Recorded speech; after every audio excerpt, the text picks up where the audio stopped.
오늘 우리에게 주신 하나님의 말씀은 느헤미야 3장 15절로부터 32절까지 말씀입니다.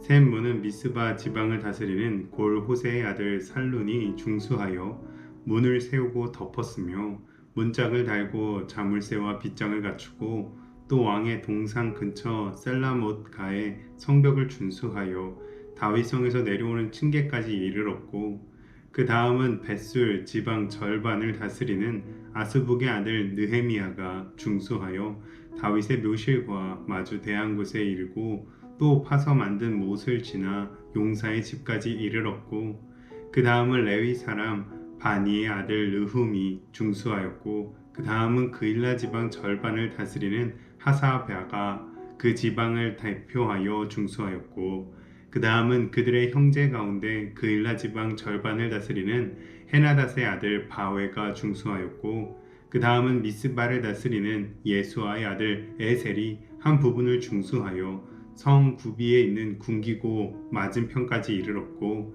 그 다음은 삽배의 아들 바룩이 한 부분을 힘써 중수하여 성 구비에서부터 대제사장 엘리야십의 집 문에 이르렀고 그 다음은 학고스의 손자 우리아의 아들 무레못이 한 부분을 중수하여 엘리야십의 집 문에서부터 엘리야십의 집 모퉁이에 이르렀고 그 다음은 평지에 사는 제사장들이 중수하였고 그 다음은 베냐민 합숲이 자기 집 맞은편 부분을 중수하였고 그 다음은 아나냐의 손자 마아세야의 아들 아사랴가 자기 집에서 가까운 부분을 중수하였고 그 다음은 헤나닷의 아들 빈누이가 한 부분을 중수하되 아사랴의 집에서부터 성 구비를 지나 성 모퉁이에 이르렀고 우세의 아들 발랄은 성 구비 맞은편과 왕의 윗궁에서 내민 망대 맞은편 곧 시위청에서 가까운 부분을 중수하였고 그 다음은 바로스의 아들 부다야가 중수하였고 그때 느디님 사람은 오벨에 거주하여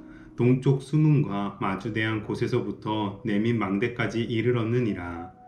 그 다음은 드고아 사람들이 한 부분을 중수하여 내민 큰 망대와 마주대한 곳에서부터 오벨 성벽까지 이르렀느니라. 마문 위로부터는 제사장들이 각각 자기 집과 마주대한 부분을 중수하였고 그 다음은 임멜의 아들 사독이 자기 집과 마주대한 부분을 중수하였고 그 다음은 동문지기 스가냐의 아들 스마야가 중수하였고 그 다음은 셀레미아의 아들 하나냐와 살랍의 여섯째 아들 하눈이 한 부분을 중수하였고 그 다음은 베레기야의 아들 무슬람이 자기의 방과 마주대한 부분을 중수하였고 그 다음은 금장색 말기야가 한밑갓 문과 마주대한 부분을 중수하여 느디님 사람과 상인들의 집에서부터 성 모퉁이 성루에 이르렀고 성 모퉁이의 성루에서 양문까지는 금장색과 상인들이 중수하였느니라. 아멘.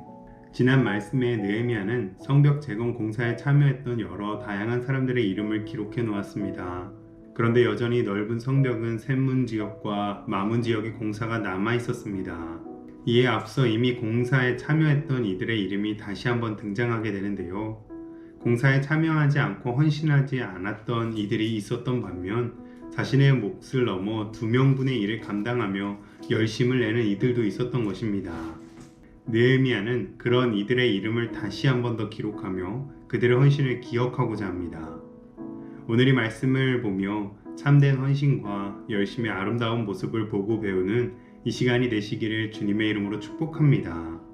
15절로 27절에서는 샘문 공사에 참여한 여러 지방을 다스리던 지도자들과 레위인과 제사장의 이름이 나옵니다. 지도자는 다스려야 할 지역이 있었고 레위인과 제사장은 성전에서 그들이 맡은 바 일이 있었음에도 성벽 재건 공사에 참여하는 것을 등한시하지 않았습니다. 지도자의 지위라면 굳이 직접 나서지 않아도 될 일이었습니다. 그러나 이들은 자신들의 일이 바쁘다고 하며 하나님의 일에 헌신하지 못한다는 핑계를 대지 않고 솔선수범을 보인 것입니다. 더욱이 이번 성벽 재건 공사는 참여하지 않으면 불이익을 주는 강제성이나 참여한다고 보상을 주는 것도 아니었습니다.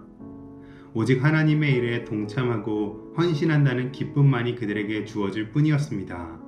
그럼에도 불구하고 많은 이들이 자신의 생업보다 다른 어떤 일보다 하나님의 일을 우선시한 것입니다. 오늘 우리는 하나님의 일을 대할 때 어떤 마음인가요? 혹시 하나님의 일을 하면서도 무언가 내게 이득이 될 만한 것만 따지고 있지는 않은가요? 하나님의 영광을 위한 그 일 자체가 우리의 기쁨이요 만족이 되시기를 주님의 이름으로 축복합니다. 그리고 샘문과 마문 공사에 참여한 이들 중에는 앞선 공사에 이미 참여했던 이들의 이름이 또 기록되어 있습니다. 어떤 이들은 자신이 살던 집 근처에 공사였기 때문에 한 번 더 참여하던 이들이 있었고, 금장색과 향품 장사꾼들은 자신들만이 할 수 있는 역할을 또 찾아서 한 번 더 감당했습니다. 느헤미야는 이렇게 다른 이보다 더 많은 일을 참여한 이들의 이름을 한 번 더 기록하면서 그들의 수고와 헌신을 칭찬하고 귀하게 여겼습니다. 그리고 특별히 26절에 나오는 느디님 사람들과 30절에 나오는 살랍의 여섯 번째 아들 한운의 헌신을 주목할 필요가 있습니다. 느디님 사람들은 전쟁으로 잡혀왔던 포로들이었는데 다윗 시대에 다윗이 레위인들을 섬기도록 한 사람들이었습니다. 이들은 포로의 지위였지만 바벨론에서 예루살렘으로 돌아올 때 함께 백성들과 돌아와 성벽 재건 공사에까지 동참하고 있는 것입니다. 그리고 살랍의 아들도 공사에 참여했는데 살랍의 아들들 중 유일하게 여섯째 한운의 이름만 기록된 것을 볼 때 다른 형제들은 공사에 참여하지 않은 것으로 보입니다. 아이러니하게도 장자나 차자도 아닌 여섯째 아들의 헌신을 통해서 아버지 살랍의 이름과 그 가정이 성벽 재건 공사에 이름을 올리게 된 것입니다. 이처럼 느헤미야는 지위가 낮고 영향력이 작은 이들까지도 공사에 참여한 그 누구 하나도 빼먹지 않고 모두의 수고와 헌신을 기억하고 기록했습니다. 이는 오늘 우리 하나님께서도 아무리 낮고 작고 연약한 이들이라 할지라도 하나님께 헌신한 자들을 한 명 한 명 잊지 않으시고 분명하게 기억하신다는 것을 드러냅니다. 오늘 말씀처럼 강제성이 없어도 또 특별한 보상이나 이득이 없어도 우리가 하나님의 일에 동참하고 헌신함을 기뻐하는 이유는 하나님께서 우리의 헌신을 기억해 주실 것이기 때문입니다. 그러므로 오늘 우리 모두 주님의 일을 감당할 때에 다른 이들이 알아주지 않고 인정해 주지 않더라도 하나님께서 기억하시고 칭찬하실 것을 신뢰하며 기쁨과 열심으로 헌신하시기를 주님의 이름으로 축복합니다.